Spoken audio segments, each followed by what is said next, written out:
So, hey, what's up everyone? This is your Queen Saliste, and welcome back to my channel. So guys, time check, it's 11:31 p.m. So, kakauwi lang namin at mag-get unready with me tayo. So, kung sa Facebook panay ang get ready with me ko, dito mag-get unready with me tayo. So, habang kinikwento ko sa inyo yung mga ginawa namin for today's video, ayan. At para makapagkwentuhan na rin tayo. So guys, ito nga pala yung ginagamit ko ngayon, yung Garnier Skin Active Micellar Cleansing Water. So this is good for face, eyes, and lips.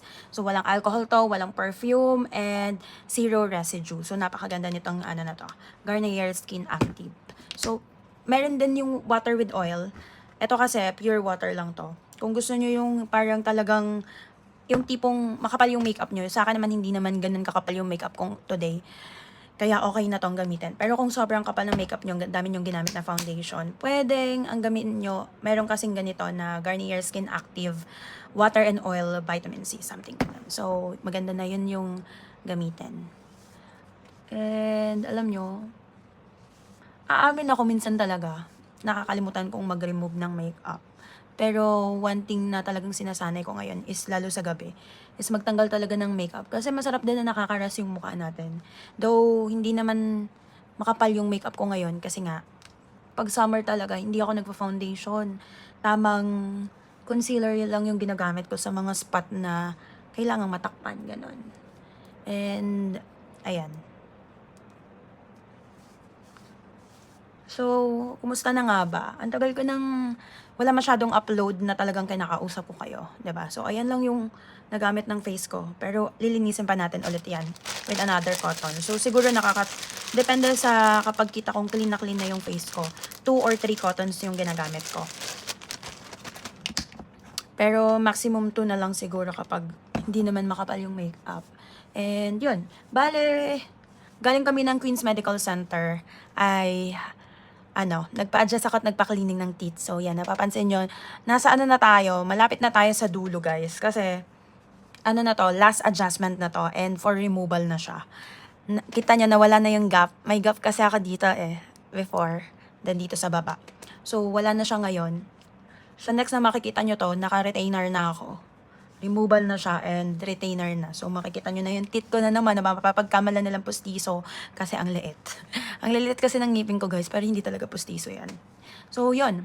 And super bilis lang ng process talaga. Thanks to Queen's Medical Center kasi talagang naalagaan nila yung teeth ko ng maayos and sobrang sarap lang sa feeling. And yun, after that is we go to Algorare. Nag-dinner kami doon ni Rodney. Pati rin pala si Rodney, guys, nagpa-adjust siya ng kanyang braces. Kasi naka-brace na rin pala siya. So, nag-dinner kami sa Pita Restaurant. And then, dumaan kami ng Upper the Cup para sa Buko Pandan. Ayan, paglalagay ko dyan yung mga picture namin. And then, after that, guys, nag-get unready ako with kwento, diba? So, mag-skincare tayo ng ating mukha. So, yun. Kumain kami doon. And then, after, dumaan kami ng Smoke Meat Factory para maningil. Kasi meron akong ginawang vlog doon before. Then, hindi pa sila nagbabayad. I think last month yata yung ginawa kong vlog.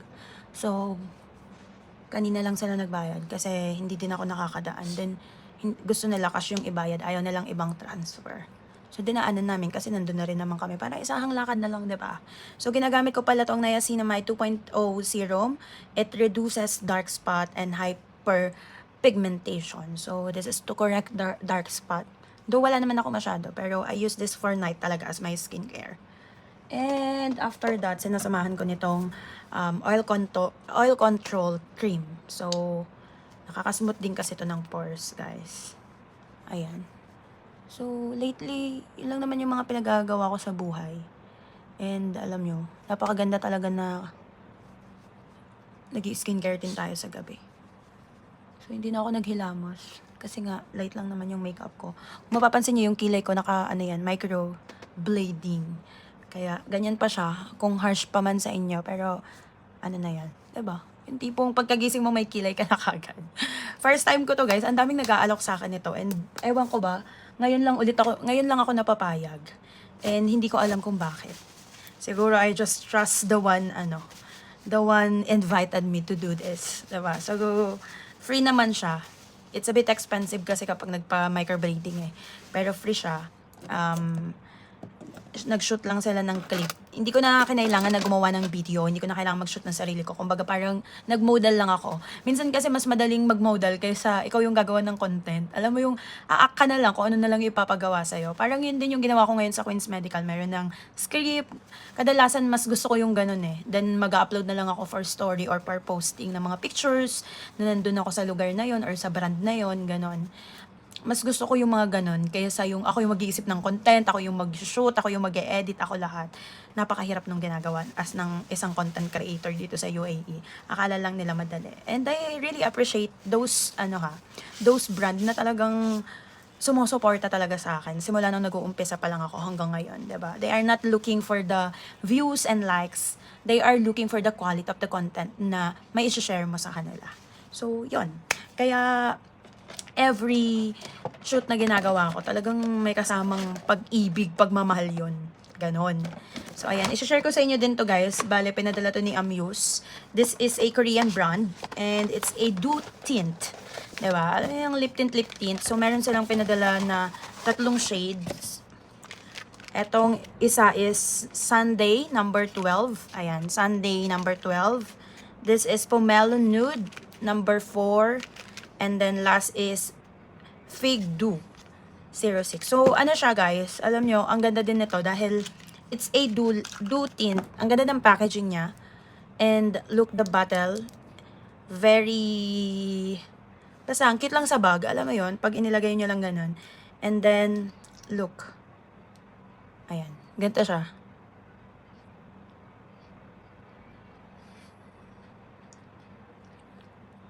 Ang kagandahan niya, alam niyo yung nagiging juicy yung lips nyo. 'Di ba? Juicy yung lips nyo kasi meron din siyang oil-based something to protect yung lips nyo. So, hindi siya, kasi 'di ba usually talaga yung mga lip tint, nakakaitim talaga siya. So, itong Amuse na to, ang ganda nito guys, kasi yung ingredients niya, talagang, it is really good sa lips ninyo. Ayan, Korean lang kasi yung nakalagay eh. Kasi nga, this is from Korea. Pero magkakaroon na kasi din ito sa Amazon UAE. Kaya, pinadalhan ako to promote. Ayan, meron siyang water, depenil, demetruchu, basta, may ganun.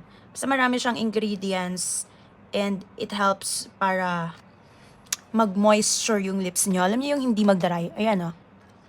Oh, yan. Ganun. So, pwedeng kahit matulog na tayo is ayan pa rin yung lips ko. So, yeah. Yan lang yung aking get unready with me. And that's my skincare na ginamit.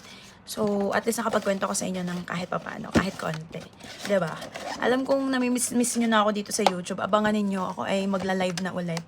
Nandito na kasi kami sa bagong place ko, guys. And alam nyo, i-share ko lang sa inyo. Ang cute nitong, working area ko. Kasi, in this side, ayan, bali, dito, kapag humarap ako dito, guys, it is a computer table. Tapos, kapag dito naman sa side na to, ito yung makeup table ko. So, ayan makalat lang ha. Diba? Tapos, ito dito. So, yan na. And yan yung mga pa-background ko. Yan. Tingnan nyo. So, maglalagay pa ako ng isang parang stand dito.